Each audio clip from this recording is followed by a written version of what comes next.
The food court Inquisition. It started with a spilled soda and escalated into a public shaming, all because I asked someone to not stand so close while I prayed. It felt ridiculous then, and honestly, it still does, even months later. I was at the Willow Creek Mall food court on a Saturday afternoon, prime time for chaos. The air hung thick with the smell of fried dough, pizza grease, and artificial cinnamon from Auntie Anne's pretzels. My mom had dragged me there to pick up some new shoes, promising a celebratory smoothie afterward if I could find something she approved of. After an hour of browsing through racks of sneakers and boots, my stomach started grumbling with a persistent ache. The fluorescent lights seemed to amplify the hunger pangs. I settled into a booth near Sbarro, hoping the aroma of warm pizza would distract me from the shoe-searching ordeal, ordered a slice of pepperoni pizza, extra cheese, naturally, and pulled out my phone.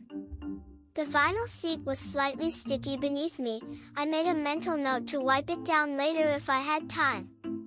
I'm Christian, and praying is a regular part of my day. It's not something I announce or perform, it's just a quiet moment to center myself. A connection. That afternoon, I was reciting a simple prayer for guidance in a decision I was facing, nothing elaborate, just asking for clarity about whether to accept an internship offer that felt both exciting and daunting. The words were familiar, comforting, a gentle rhythm in the bustling food court. A woman with perfectly highlighted hair, the kind of blonde that screamed, expensive salon, and an aggressively large handbag, it looked like she could fit a small poodle inside, started hovering near my booth.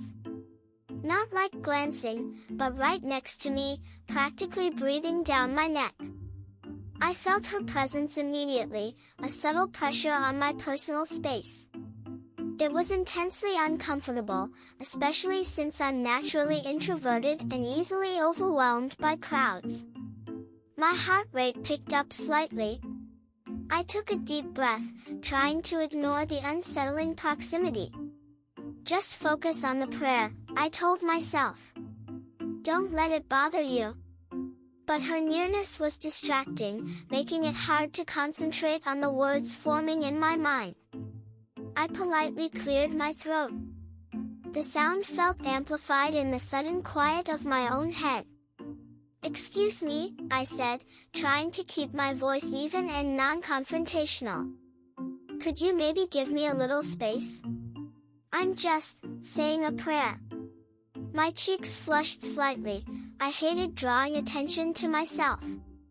The woman stopped mid-sentence. She was on her phone, loudly complaining about something to someone, using an exaggerated tone that suggested the world was conspiring against her.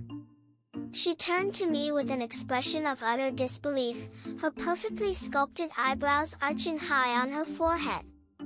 "Are you serious?" she huffed, her voice dripping with sarcasm. "You're being mean. This is a public space." The words felt sharp and accusatory. I blinked, genuinely taken aback by her reaction. "Mean? I was just asking for a little room." "I wasn't asking for much, just a little room so I can concentrate," I repeated, trying to maintain a calm tone despite the rising tide of anxiety within me. The pizza suddenly felt heavy in my stomach. That's when things really started to unravel.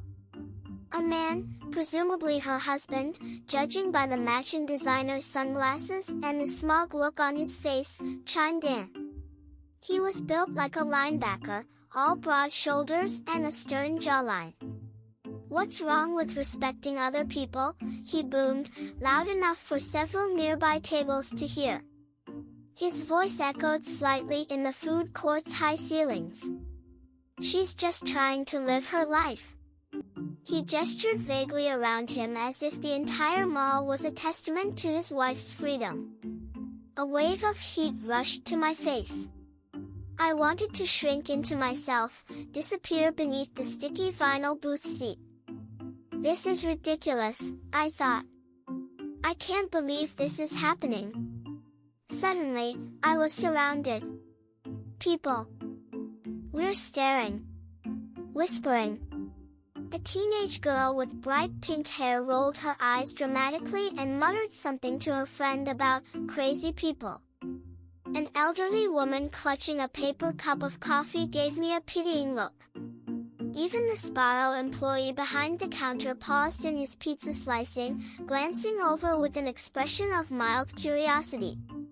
The husband continued his tirade, now gesturing emphatically towards me. I could feel the weight of dozens of eyes on my back. My hand started to tremble slightly, and I gripped my phone tightly for reassurance. The pepperoni pizza suddenly tasted like ash in my mouth.